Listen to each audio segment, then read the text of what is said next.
আসসালামু আলাইকুম। ওয়ালাইকুম আসসালাম। ভাইজান, আপনি অনুমতি দিলে আপনার সঙ্গে একটু কথা বলতাম। বলেন। অসংখ্য ধন্যবাদ আপনাকে কথা বলার সুযোগ করে দেওয়ার জন্য। তো ভাইজান, সর্বপ্রথমে জানতে চাচ্ছি আপনি কেমন আছেন?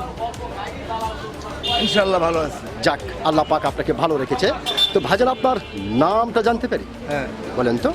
আহমেদ আলী। আহমেদ আলী, সুন্দর একটি নাম আপনার, চমৎকার একটি নাম আপনার। তবে আপনাকে সামনাসামনি দেখে এবং আপনার নাম শুনে যেটা বোঝা যাচ্ছে, আপনি প্রচণ্ড একটি সাহসী মানুষ। আপনি যে প্রচণ্ড একটি সাহসী মানুষ, এটা কিন্তু আপনাকে দেখেই বোঝা যাচ্ছে। তো ভাইজান, যেহেতু আপনি বাংলাদেশের একজন সচেতন নাগরিক এবং বাংলাদেশের একজন সাহসী মানুষ, সেই ক্ষেত্রে এই বিষয়টি আপনার কাছ থেকে জানতে চাচ্ছি যে এইবার বাংলাদেশের সরকার কে হতে পারে?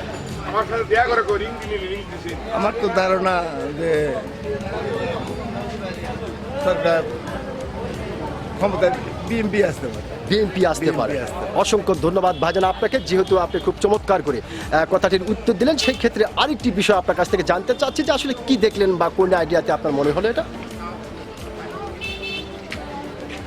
জি, কি দেখে বা কোন আইডিয়াতে? জি, দেখলাম যে প্রচারণা বেশি, বিএনপি পুরানো দল, ওকে ওকে ওকে। এই জন্য। পুরানো একটি দল এবং প্রচারণা বেশি, যার কারণে আপনার কাছে মনে হচ্ছে যে আসলে এবার সরকার বিএনপি হতে পারে। হতে পারে। অসংখ্য ধন্যবাদ আপনাকে। আপনি যে সত্যিকারের একজন সাহসী মানুষ, আপনি কিন্তু আপনার সাহসিকতার পরিচয় দিয়েছেন। অসংখ্য ধন্যবাদ আপনাকে।